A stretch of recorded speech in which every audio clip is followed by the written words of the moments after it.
All right. Welcome to Live Courageously, podcast show number 7, February 19th of 2022, and also the 23rd podcast show since I started it a year ago. I just want to thank everyone who's watching the podcast or have watched previous shows. Just want to tell you I appreciate it. Live Courageously has been the conscious theme of my life for the last 3 years since the beginning of the pandemic in 2020, and it's also been an unconscious theme of most of my life.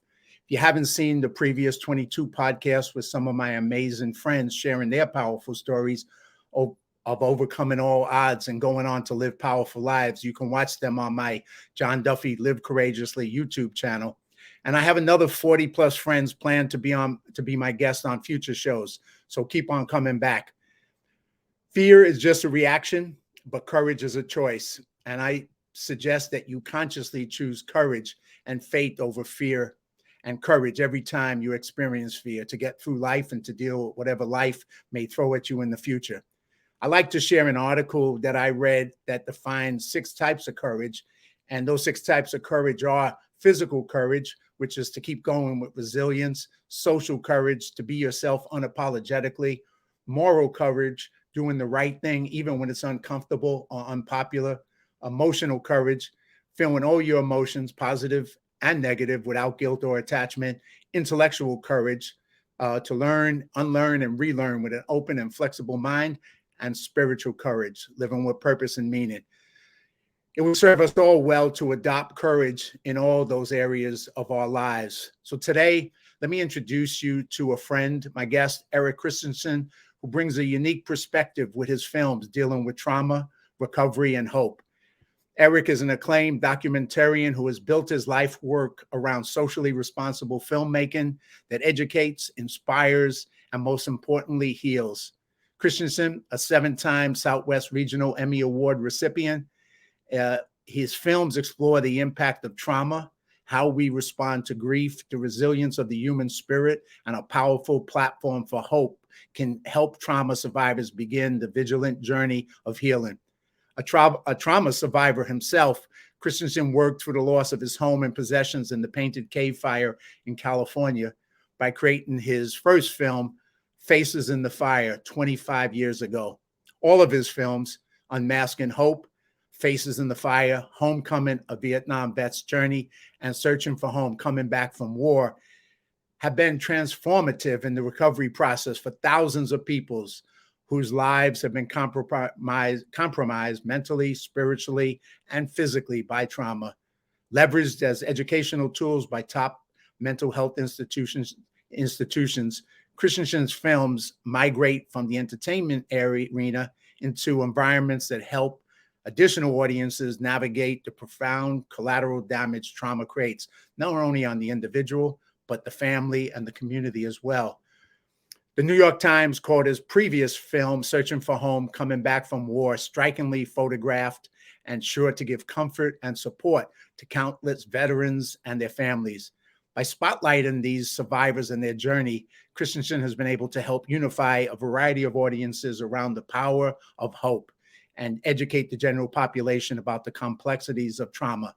ERIC has been recently named an ambassador by the nonprofit organization Given Hour, cementing his position as an ambassador of hope.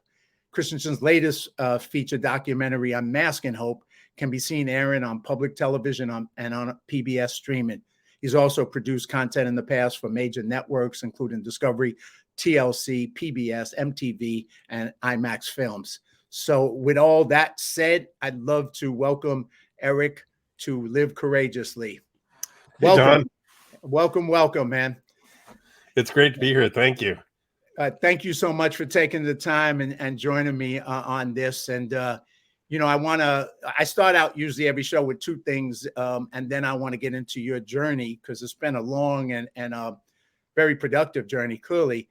But first questions I usually ask people if they remember the first time we met. That's where I usually started, because so far, every one of my guests, with the exception of one, has been someone I've met in the real world as opposed to on social media and have had a chance to interact with them in life. So I start there. I met you through Mark, and Mark is very colorful.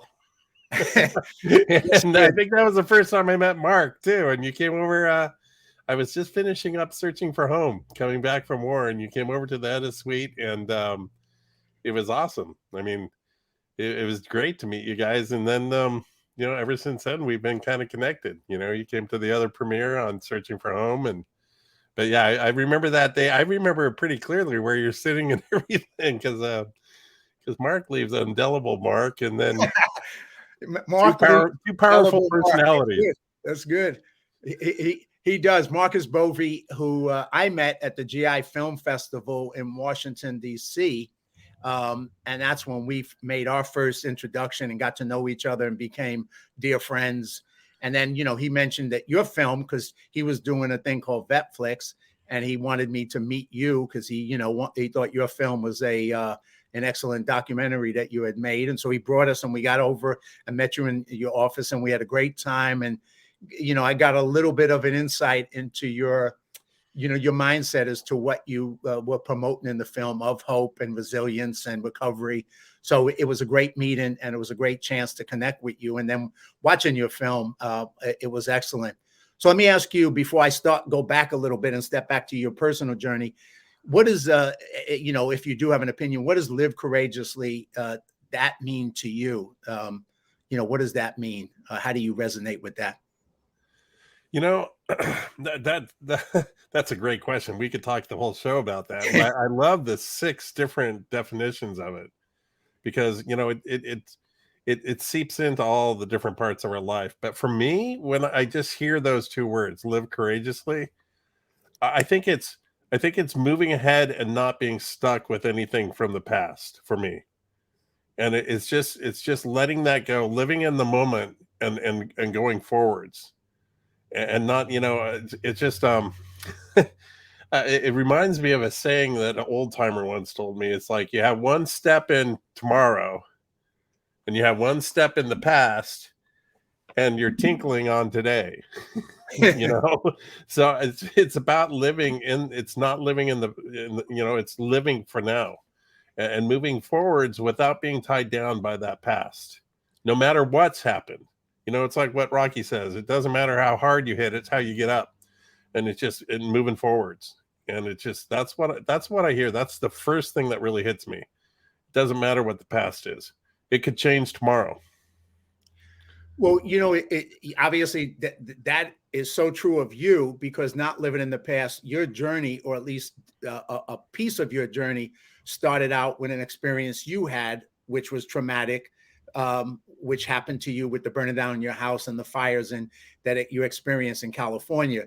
And so you moved from that traumatic experience and not stayed in the past, but you turned it into something else. And the first thing you did was you turned it into a documentary, Faces in the Fire. So start us there and start that journey, because you're right. You took that thing and you could have got stuck there, because it's normal and human to get stuck sometimes in trauma.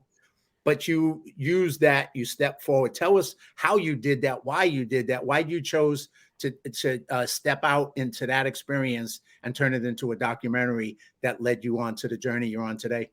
I was just talking to a friend yesterday about, don't leave till the miracle happens, because the miracle could happen in 10 minutes. It could happen tomorrow.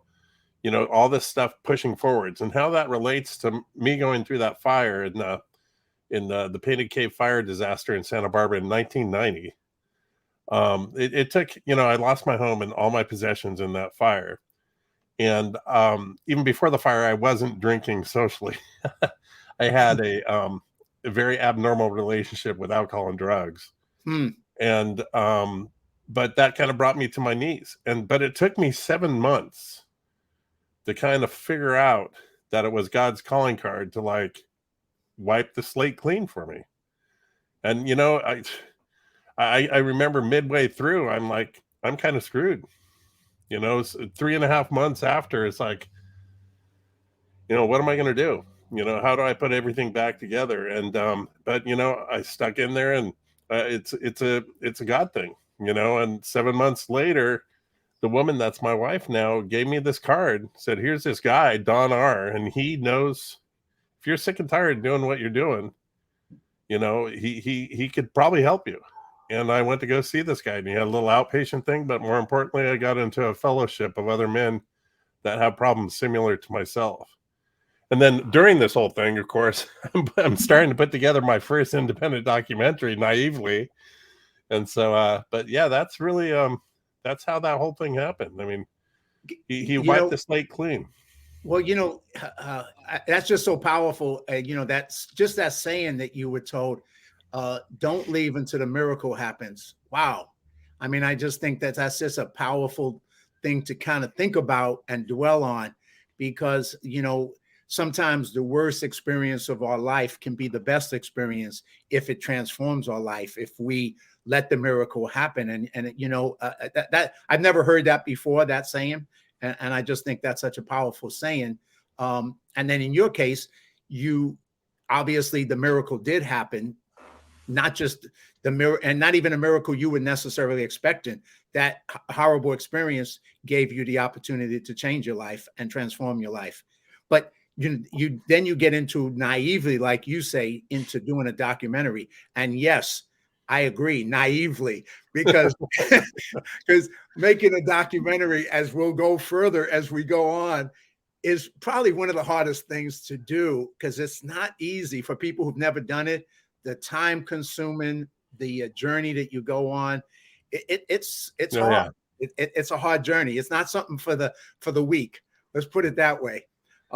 So why did you do it? What led you to the idea of like, hey, I'm going to make a film about this, and then you did? You know, a lot, I'm a very spiritual man. A lot of stuff comes from, from my relationship with God. And it was just something that was put inside of me. And it goes back to when I was, I mean, when I was about 8 years old, I made first with a script in Super 8. Oh, it wasn't even Super 8, it was regular 8 and film. And I always knew when I was a kid, I had some sort of message. I'm like, but why am I making all these movies? And I had some sort of message. I never really was very clear to me, but it started to get a little bit more clear. Something pushed me towards doing this film. And one of the things physically in the physical world that really affected me was, as a survivor of this fire, it was very hard to talk to somebody outside of our circle, to try to get them to understand the experience of losing everything in one night, and but when I would talk to other survivors, there's immediately this huge camaraderie. Mm. And that's a continuing theme in all my fears, in all my fears, in all my films. It's a continuing theme of, survivor to survivor. And it's a continuing theme in my personal recovery. It's, an alcoholic to an alcoholic. Mm. I got to talk to another person like me to be able to understand me. And it's interesting because now I see it, a vet to a vet. It has to be a combat vet to a combat vet, and when you put those two together, the healing starts happening, because you're not alone anymore. Mm. And so that phenomena of seeing, I wanted to portray that to the general public. I wanted to try to somehow tell our story about like getting through this fire and the recovery, so outside people could understand. And so that's where Faces in the Fire came from. So how long did it take you to do Faces in the Fire, to get it from that naive idea to completion? And I have not seen Faces in the Fire. Obviously, I've seen a couple of your films, but I haven't seen that one yet. But how long did that take, and what was that? Something in there led you to the next one. So tell us a little bit about those two things. Well, John, you saw me smile. And that naively, this is when I used to do films and it would only take about a year. Ah. No matter what, I get it done. And from the inception and everything, we had it ready for the first anniversary of the Painted Cave fire disaster. And we showed it in conjunction with all sorts of outreach projects that were in Santa Barbara at the time, and the American Red Cross. And then we later hooked up with the National Institute of Mental Health. And that became part of their catalog. But yeah, it took a year, and we were able to have a screening in Santa Barbara 1 year on the 1 year anniversary, and the American Red Cross was a big part of that, and so was the National Institute of Mental Health. So it was quite something. But and then my next film, Homecoming, which we'll probably talk about, that was another short turnaround. But then I gave up short turnaround. Well, we'll get into that when we get to the last one, because that seems like the longest turnaround. But we'll leave that. We'll keep the audience hanging on that one. But so a year you do it. How many trauma victims that did you tell the story in the first one? I'd like to call them. We're all survivors, right? And it's just the only victims are the people that might not have made it out.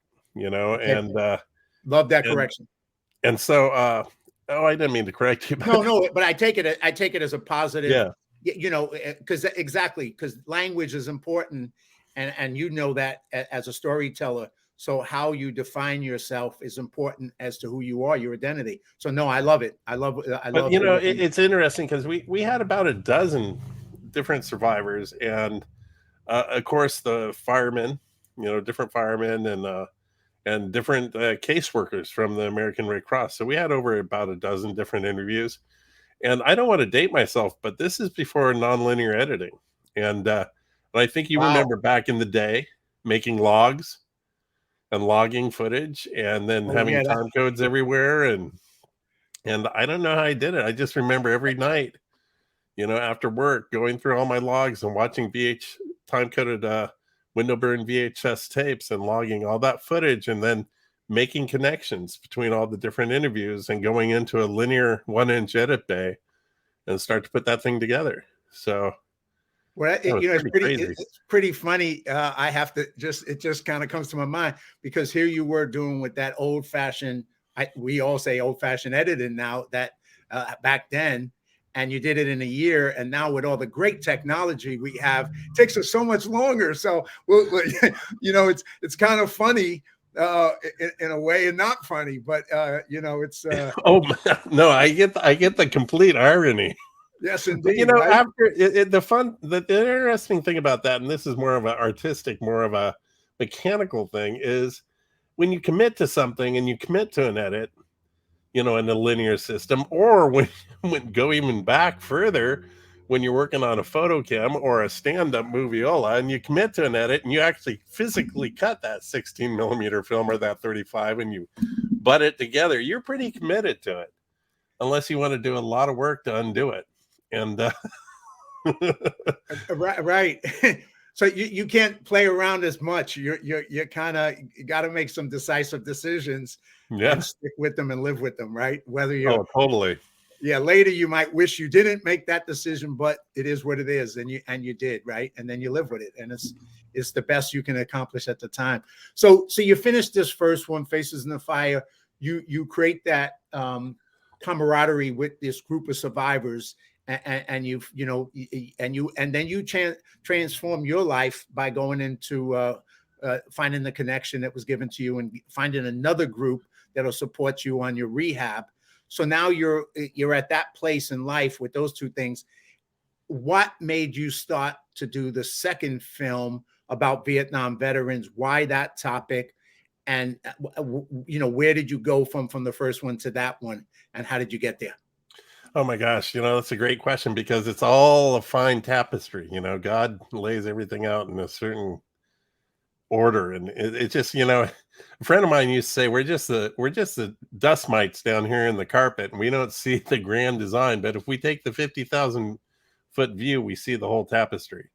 And that's how things kind of fall together. And I was so moved by my personal growth in doing Faces in the Fire, but not only that, but seeing the people in the film grow, and then seeing a whole community grow up around the film and connect. It just, there's a lot of healing, a lot of different facets to the film. And I kind of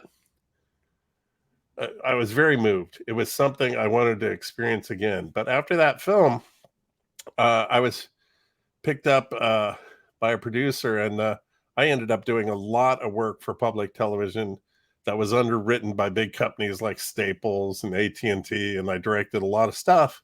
And they're like, "Oh, give it that warm fuzzy, like Faces in the Fire," But it wasn't and it wasn't like that heart thing that I had with Faces in the Fire. So, but it was almost 8 years later or more, maybe even 10. I Mm. was kind of praying for another project like Wow. Faces in the Fire, and I'm sitting in my men's group, and it's a men's group, and we're all sharing. And there was a gentleman in there. His name's Bob Trimble, and I'm sure he doesn't mind me naming him. Rest in peace. He's passed away since then, but he was a Silver Star, Purple Heart Vietnam vet, and his mom had just passed away. And he said, "I have a lot of stuff coming up right now. My mom's passing away is really triggering this, and I've heard about a motorcycle run from California to the Wall in Washington, D.C., and I'm thinking of going on this thing." And it was right there. And I'm like, "Oh, that could be my next film." So I met with him, met with a couple other guys that are going on the run, and Fingers. Ed Gahn is his real name, but everybody has a road name. I remember having the lunch with them, and Fingers got up from the table, and biker, Navy, Vietnam vet.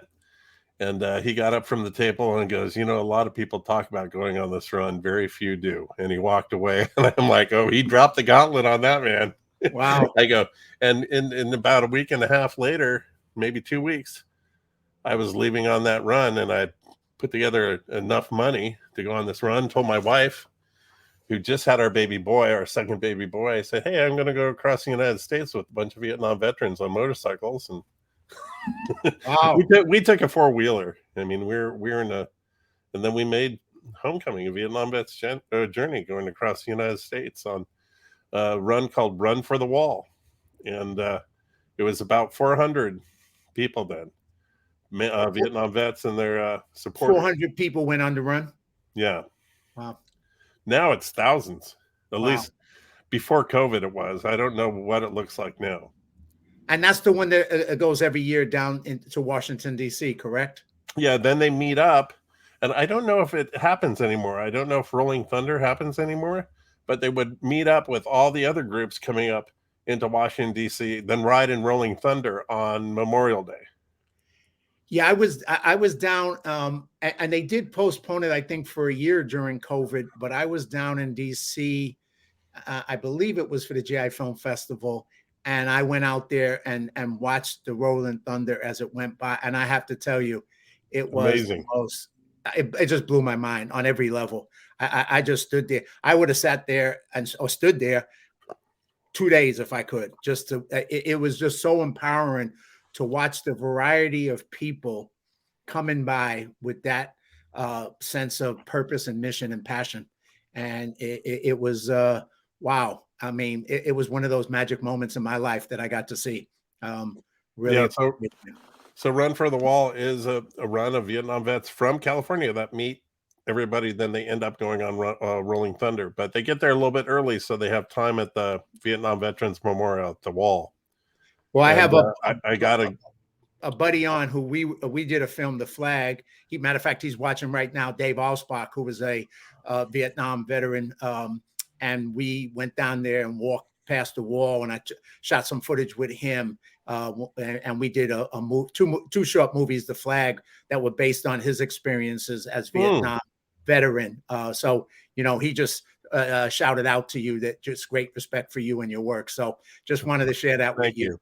And another woman who's watching, Erin, she just asked you a question, and I'm going to jump in. Sometimes if I get something, I try and, if it helps, move the thing forward. So Erin just asked, how did you stay empowered versus getting caught up in the loop of trauma bonding, which I think is a kind of interesting question. That's been a journey for me. And I can tell you, in the middle of searching for home, coming back from war, it really was starting to take me down. And it just, one of my spiritual gifts is being an empath, and I'm able to connect emotionally with people, and that's how I get the interviews in my film, and it's part of my working process. But until I met Dr. Jeremy Crosby, He was at the Wichita Bob Dole VA Center in Wichita, and he started to teach me about like emotional states versus emotional being. Okay. My emotional being is my own, but Right. an emotional state is something I can take on. So when I'm like interviewing people and I'm connecting, I'm experiencing an emotional state with them. But my emotional being is something very separate than that. So, and this has taken years, and I still have to practice this after every interview and when I'm editing, because I go back into those interviews to be those people again Mm. and with those people and connect when I'm editing. So, going back to this emotional state versus emotional being is I'm gifted to be able to experience that emotional state with them. They're giving me a very, very sacred gift. A lot of times I've been told you're the only person, you're the second person I've told this story to. And it's not just veterans now, it's 9/11 survivors, it's mass shooting survivors, rape survivors, or people that have went through sexual assault. And so I receive a very special gift in this sacred story that they're giving me. And it's also my responsibility to carry it through to fruition and honor them. But they're giving me a very sacred gift. So I take that gift and then I have a whole like library in my head, and I put it in a beautiful box, a beautiful wooden box. And when I'm done, I can put it in that box and file it away in that place.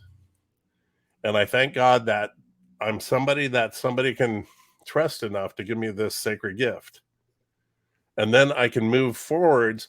And then I have to open that box up again. When I'm editing, I'm like, how does this female Iraq veteran with MST relate to this Purple Heart Korean War vet Marine from Kansas? So I have to kind of go back into the state that we were, the emotional state, open those boxes again, so I can put that together editing wise and put it together in my mind. And I have a very special love for each person and the sacredness of what they've given me. And then I get to put it back again.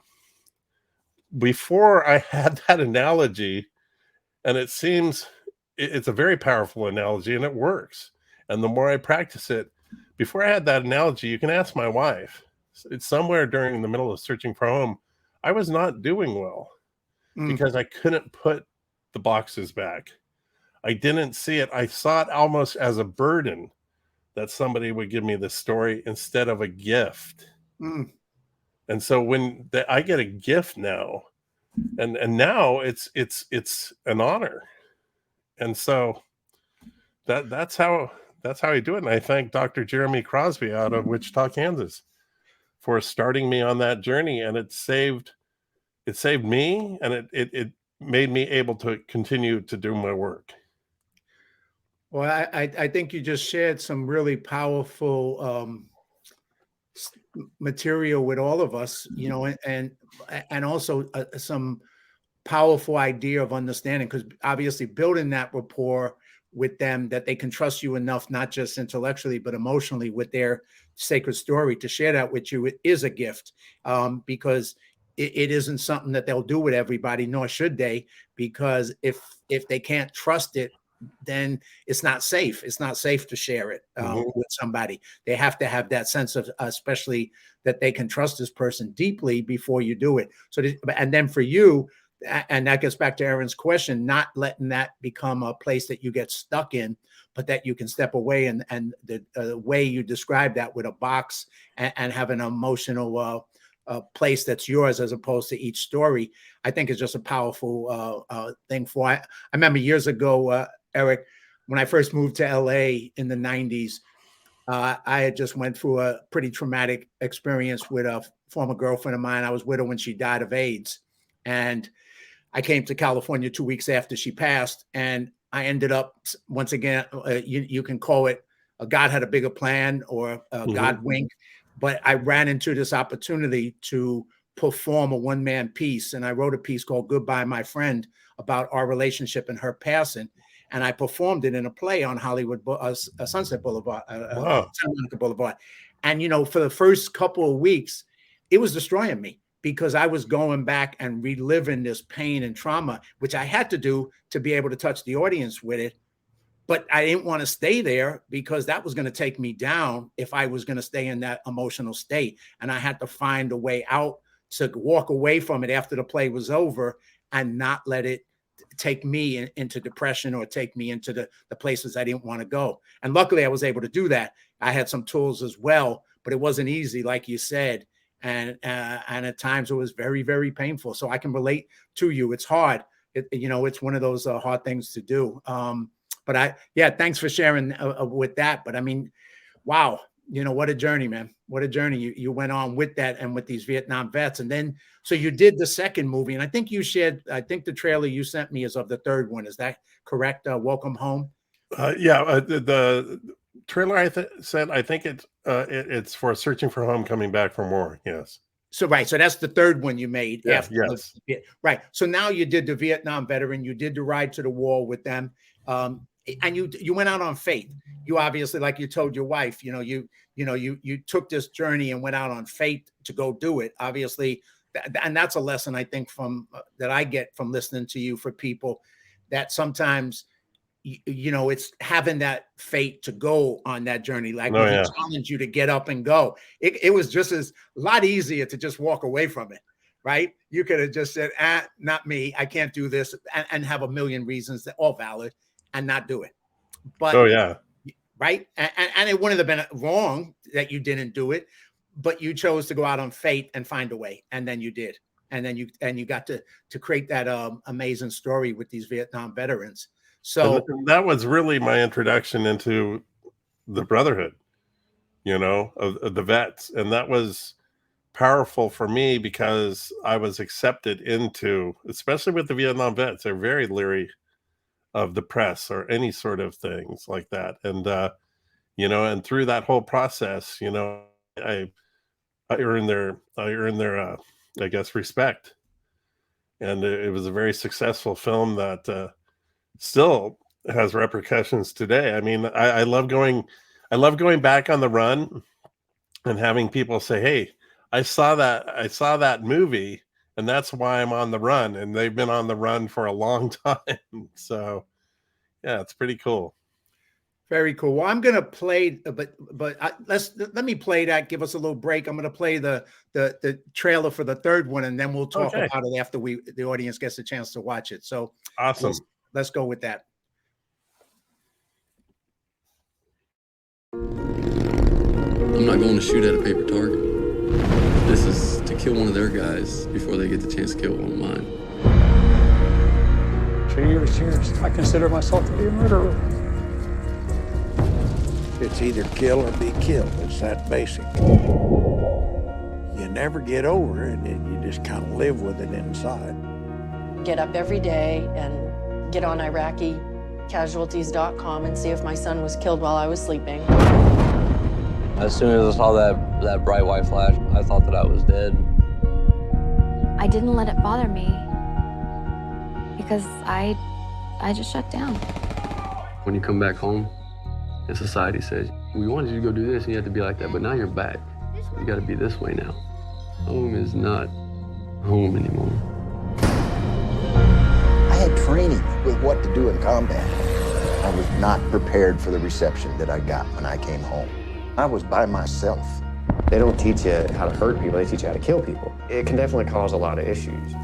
And I got to come back and be a husband again. I thought I was normal. I didn't have any problem. Physically not the same, mentally not the same. Then on top of that, I have PTSD.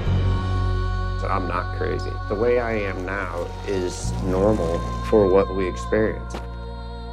Just that feeling of accomplishing something right after I just lost my leg. It was a phenomenal feeling.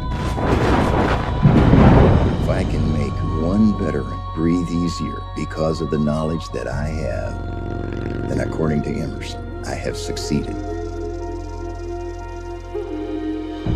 Yes, I think things would have been a lot different had I not gone to Iraq.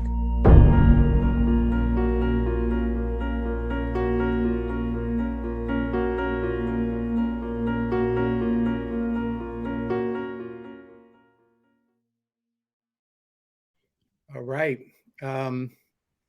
Wow, that's pretty good. Who did that? It's funny when you see your work and you haven't seen it in a while. I remember, seeing it. It was powerful, and watching it again is just the trailer is powerful, and just the message of it. Tell us a little bit about this one. Now, you had 2 under your belt. Now you take on 1, and now you're going even further. It's not just one event, but you're dealing with trying to come home, and that brotherhood of veterans and sisterhood of veterans coming home and dealing with war. What was that like? You being in the middle of that and trying to tell their story, and at the same time participate in their healing and their hope. There's kind of two different places that Searching for Home started from. Is as you see the Vietnam vet on the motorcycle, J.R. Franklin. He was also in my film Homecoming: A Vietnam Vet's Journey, and then again, it was another 8-year spell or so until the next film after Homecoming: A Vietnam Vet's Journey to Searching for Home, coming back from war. And the common thread was J.R. Franklin approached me and said, he goes, Eric, I think it's time for you to do another film, and because the conflicts were escalating, and it was a different environment when we made Homecoming: A Vietnam Vet's Journey, and we had these vets that are coming home now at that time, and so I teamed up with Dr. Jeremy Crosby, and he was a big part of helping me put this together and put Searching for Home together. And so I continued on one of my themes. I call it my thesis. And it just started kind of bubbling to the top. Is I use an aggregate of people's stories. I use a lot of different individuals. I just don't tell one story about one person. And the common thread is the healing. And it seems to me that God has a certain way that we all basically heal. It's just kind of like a scratch. You get a scratch and it scabs over, and there's a certain way it heals. And I think there's a certain rhythm to the way that we heal. And no matter what your gender or your war was, or your generation, we kind of heal the same. Mm. And so with Searching for Home, I wanted to go after a little bit more diversity. It was still in the veterans world, in the veterans niche, or whatever you want to call it, in the military thing. But I really tried to mix it up. We have a female veteran, Sandra Lee. We have as you saw in the trailer, we have a gentleman named Fat Cowboy. That was his nickname, and he was a Marine Purple Heart Korean vet. And we have the Vietnam vets, and we have the guys that are coming home now, and we mix that up. And part of the thesis is, are they all going to kind of tell the same story? Because they all tell a different part of one big story arc. And I remember when I was in the edit suite, and we had a 3-hour cut of this. I think it was 2.5 hours. But when we sat down and watched it, and I saw, or I felt that it all connected, I knew I had done that. And so that's where kind of Searching for Home came from. I wanted to tell a broader story. I wanted to connect. One of the things I didn't like when I would hear in the media is, these vets coming home now, or they're not the same, or did a little. Well, I wanted to prove we have a World War II tail gunner from, a B-17 tail gunner, Benny Jeffries, that was in that film, and he was telling the same story. It's just a little bit different, right? But our heart and our soul takes the same journey. So that's kind of where Searching for Home came from. And man, that was an 8-year odyssey getting that thing done. And man, really, that was quite the journey. Wow. That film, but it was also very successful on public television. It's aired over 2,400 times on public television. It's been on public television now for over 8 years. Wow. It was on iTunes and everything else also.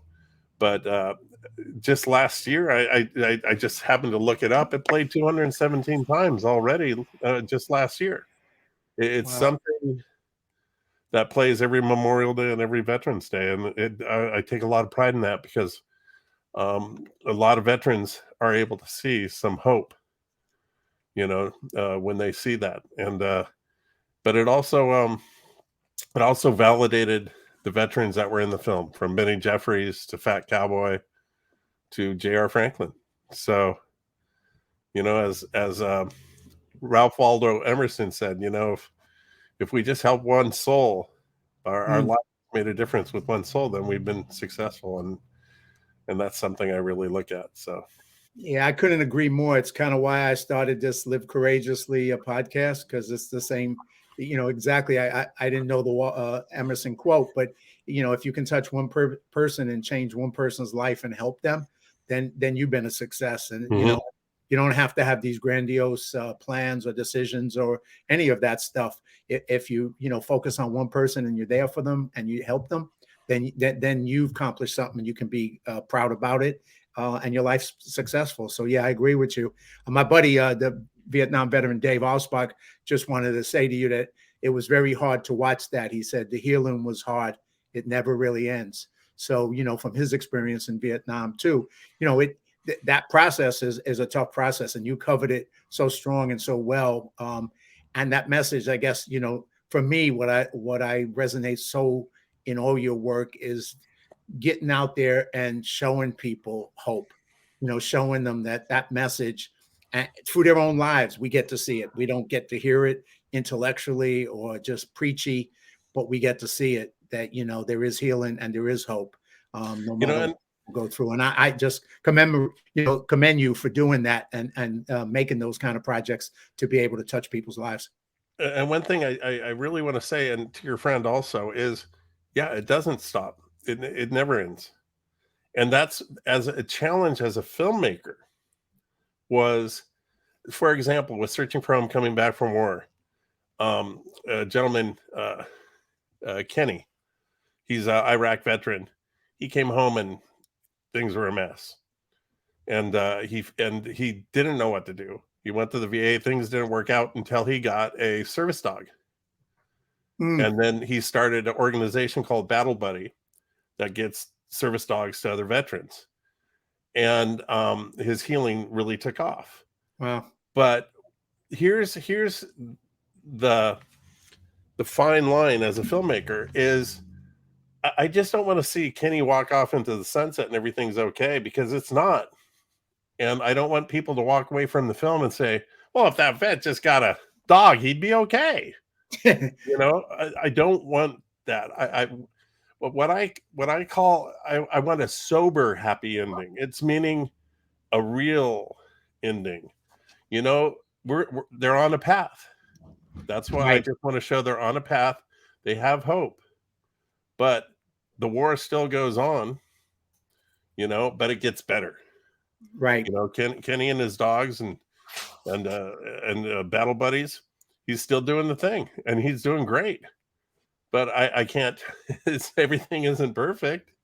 No. The recovery lasts a lifetime. And that's, as a filmmaker, that's one of my responsibilities, is to show it's an ongoing process. And, with my current film, Unmasking Hope, there's an artist in it. And well, if we just start painting more pictures, then you'll be okay. No. It's like, just get a dog. I don't want to leave people with that. I don't want a fairy tale ending. Well, I think that is the strength of it. And so, having just mentioned your latest one, as we get close, I want to play this one, Unmasking Hope. And I had a chance to see it. I was Marcus Bovey, who we started in the beginning, invited me, and he couldn't come, but I got a chance to come and watch your screening in West LA and meet some of the people who are in the movie, hear their stories, a Q&A that you did after, and get to hear, what it was like. So let me play the trailer, and then we'll come to Unmasking Hope. Great.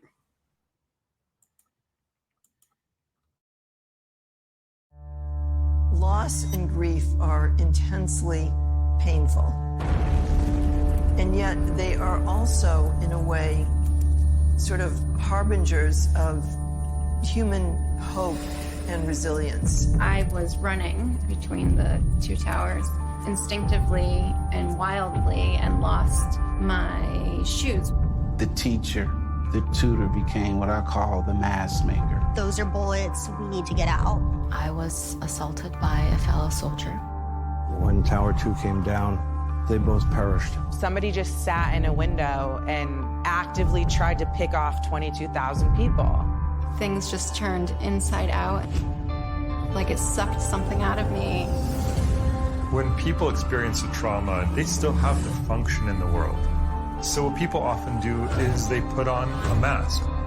Join a diverse group of trauma survivors on a journey to find hope. The moment you can put all of these pieces into context, that starts to bring you back your narrative of, you know what, this happened, I went through it, and now I'm okay. I actually see a future now, whereas before I saw nothing. Cautiously optimistic, but I do have hope. Unmasking Hope. Coming soon to public television.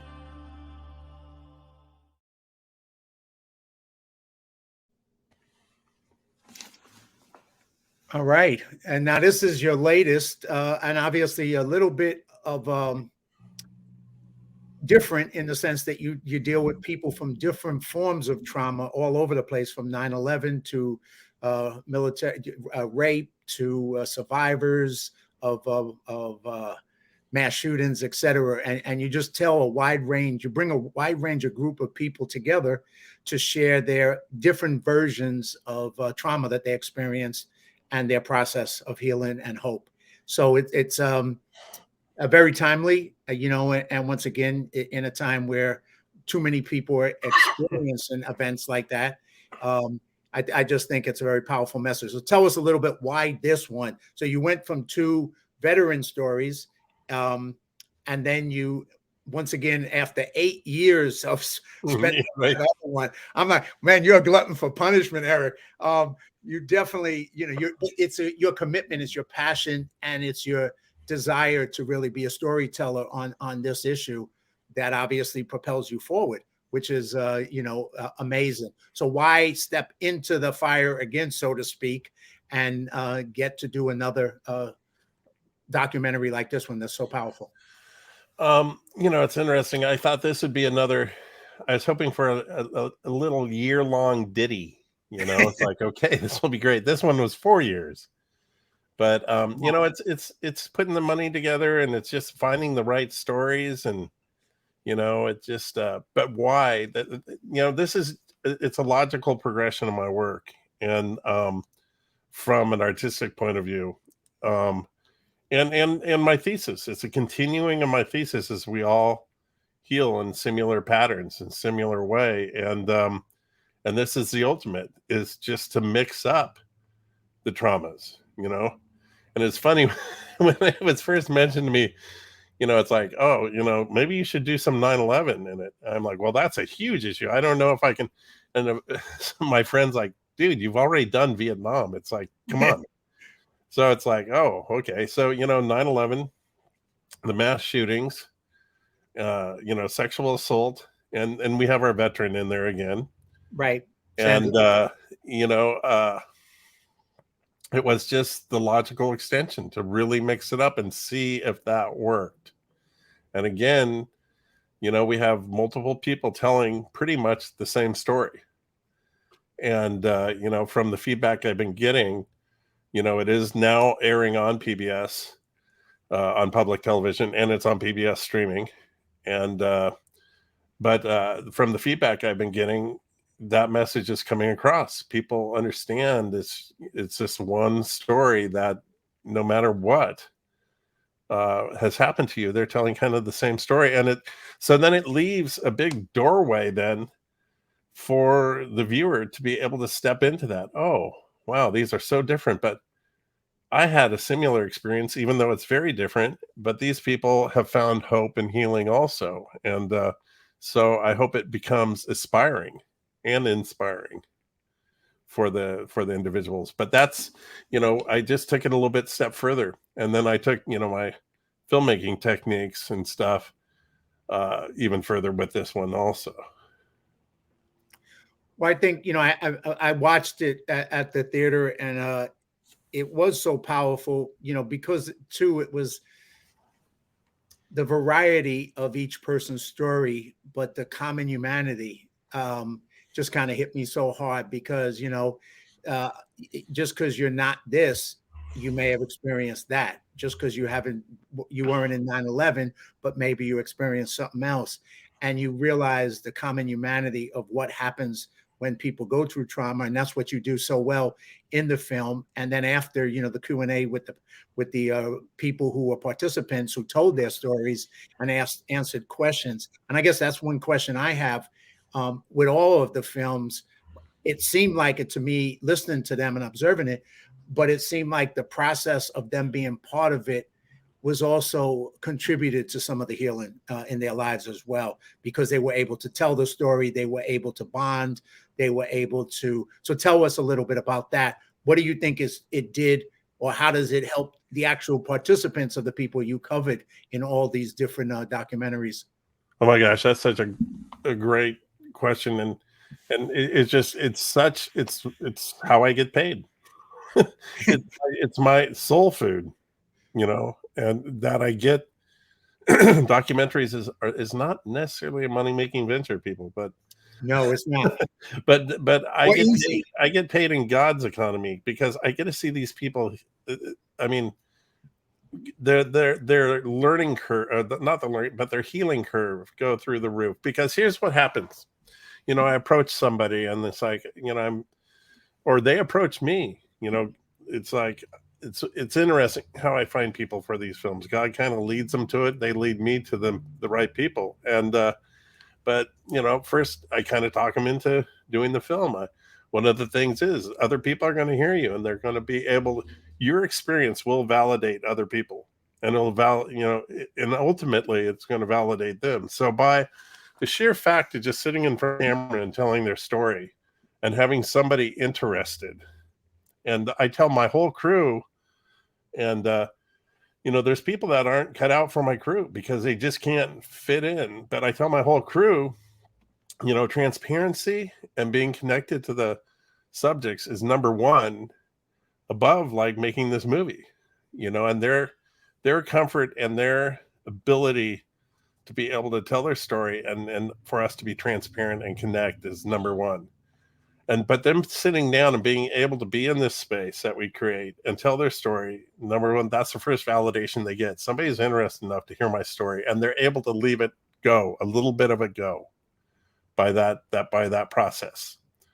And then the second thing is like our screening. Those individuals that you saw, that was a big moment in their lives, because they're sitting there and they see themselves on screen tell their story. Oh my God, that really did happen to me. They hear themselves tell the story, and it validates them again. One of the biggest things about trauma recovery is understanding the truth of it and understanding it really did happen. And so that really validates that, and being able to see themselves on the screen. Wow, and it was important. Somebody wanted to tell my story. So that's kind of the second level of validation. Then if you're a fly on the wall, and after the screening or wherever, then people come up to them and go, oh my gosh, your story was so powerful. I could connect with this. Thank you for telling your story, because it changed my life. That's the ultimate validation for them, because then that survivor knows what they went through meant something to somebody else and helped somebody else. So it wasn't all for nothing. They're actually able to help others by telling their story. So it's a 3-step process, and I've seen it, dozens of times, I guess I could say, in the people that have been in my films. So in that room, that's why it was so important to have that premiere. It wasn't to like say, hey, look at me, I'm a filmmaker. I don't even like being called a filmmaker. I'm more of a messenger.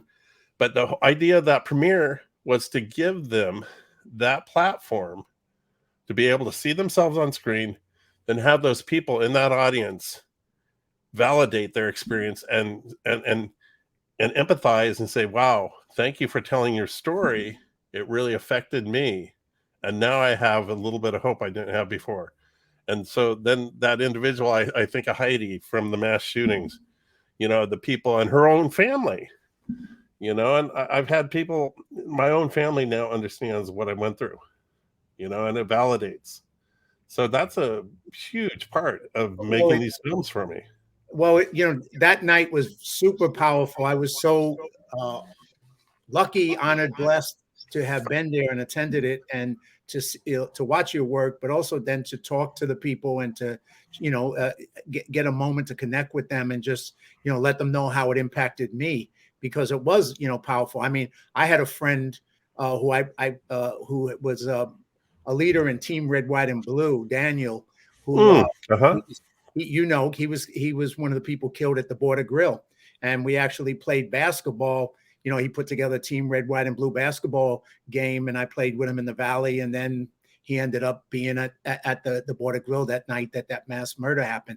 So when that woman shared that story, it was like I could connect, because I went to his funeral celebration when he passed, when they did that to honor him. But once again, for all of those people to be able to impact and touch somebody, and that's what you did. And one of the things that also stood out for me, and I come away with a couple of your quotes, but that night was they asked you a question at the end about how you make these connections. How do you find a way as a documentary filmmaker? Because it's not easy. I tried to make a documentary once, and it went for a while. I had no money. I had nothing. So I know the uphill battle of trying to do it. But for you to get to that completion and everything, but you said in the answer to that question was, you said, God is my producer. And I was like, wow. Now that, for whatever reason, stuck with me, stood out for me. And just, it's that fate that if you don't know the answer, you don't know how you're going to find the connection. You got a bigger producer who's helping you, and you'll get there, right? And you have, and you did. But I love that quote. I love that you said that. It'll be something that'll stick with me forever. So thank you for that. Oh yeah, it's a working part of like how my whole process, and it's a working part of, when even in my cut, when I'm looking at it, I'm like, this is a mess. I'm like, okay, just keep moving forwards. And then I also tell myself, don't leave until the miracle happens. Keep moving forwards, live courageously and move forwards. Don't worry about what the past, don't worry about what, it's like, I remember at CalArts, one of my teachers said, ask for everything, try to get as many resources as possible, but be prepared to shoot your movie with the car headlights. Wow. I've done enough low budget movies to totally 100% agree. I totally agree. Well, a couple of things, because we're coming to the end, and I could go on we both could go on for a lot longer, I'm sure. But one is, obviously people can watch it on PBS. They can watch it on PBS streaming. Where else can they watch your work? Both Unmasking Hope, but the previous one, I'm going to put up contact information for you in a minute. But where can people watch this now, and how can they support this message? Yeah, if you just go to unmaskinghope.com, I have two little widgets there, and one is that's not the right one. That's me. There you go. Unmaskinghope.com. We have a little widget that you can put your zip code in and see where it's going to show on air near you, or you could just go to PBS streaming or download the PBS app on your smart TV and put in Unmasking Hope, and there it is. And then just to find out what's going on with me, we have our social media with Unmasking Hope on Facebook and on Instagram. And also I have my own personal website, ecproductions.com. And I'm just about to update that with all the latest stuff I'm doing and things like that. And actually right now, I just don't know what I'm going to do after this film, other than I'm going to be a grandpa in May. Well, congratulations. So that's my next production. Congratulations. Then the one other thing real quick is you're an ambassador for Give an Hour, which is a nonprofit that supported you. And that's a group that does work with trauma survivors, I believe. Do you want to mention anything, a word about them? Oh, thank you, John. I'd be remiss not to like mention them. They've been amazing. They are our official outreach partner. I believe with a film like this, it's just responsible to to team up with an outside national organization that is boots on the ground, and they offer free. They have a network of clinicians, and they offer free therapy to people that have went through trauma. And they also have a ton of resources on their website, and that's givenhour.org. And they've just been amazing. They started in the veteran space by offering a clinical therapy time to veterans, and now they're expanding into other trauma-related things and mental health. And so they're definitely worth looking at. And also they have great resources as far as awareness and things like that with mental health issues and trauma issues. So givenhour.org, and the people there are absolutely wonderful. When I say boots on the ground, their work really does affect people. And when you donate to them, you just don't get a water bottle and wonder what happened to your money. Well, they're amazing people that have affected thousands. Well, I met the woman, Dr. Trina. Is that how you pronounce her name? Her first name? Oh, Trina. Yeah. Trina, Dr. Trina, right? And I met her at your event, and I'm hoping to have her on the show at one point in the future too, so she can talk about Given Hour. But yeah, she was just a positive force out there, and I was impressed. And I was like, yeah, this seems like a great organization that's doing some real good work, which is important that people know about. So definitely. Thank you, John. And to finish up, any finishing thoughts that you would like to share with us? And once again, thank you so much, Eric, for taking the time, sharing your work with us, sharing your thoughts and your ideas with people. You're making an impact on people's lives, and I appreciate it. And I know so many other people do as well. So thank you so much for that. Oh, thank you. And it's an honor. And I'm so glad you made it to the premiere, and we hooked up again. And I just appreciate the friendship. And, for the people listening, I hope you enjoy Unmasking Hope. It's extremely easy to watch it on PBS streaming. And, if you're moved, drop me a line. You can get a hold of me through the website. So. And I'm going to put up the information now, once again, for everybody to reach out to Eric. Please watch it. Please share it with people if you know people who've experienced trauma and need some hope and some inspiration and some resiliency. Have them take a look at this film, because I think it'll give them that. So once again, Eric, thank you very much. I appreciate you coming on the show. I'm going to put your thing up, and then I'll close this show down. You have a great, fantastic weekend, and I look forward to working with you in the future. You too, John. Thank you. All right. Take care. All right. Here's contact information for Eric. You can reach him at these different places. That's his profile, his websites, his email. You can always come back to this. And let me just close out the show. So I hope you enjoyed the show and you were inspired by Eric's message of hope and resiliency.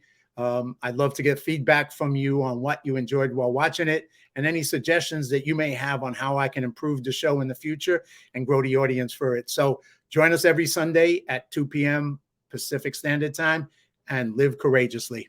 Thank you very much, everyone.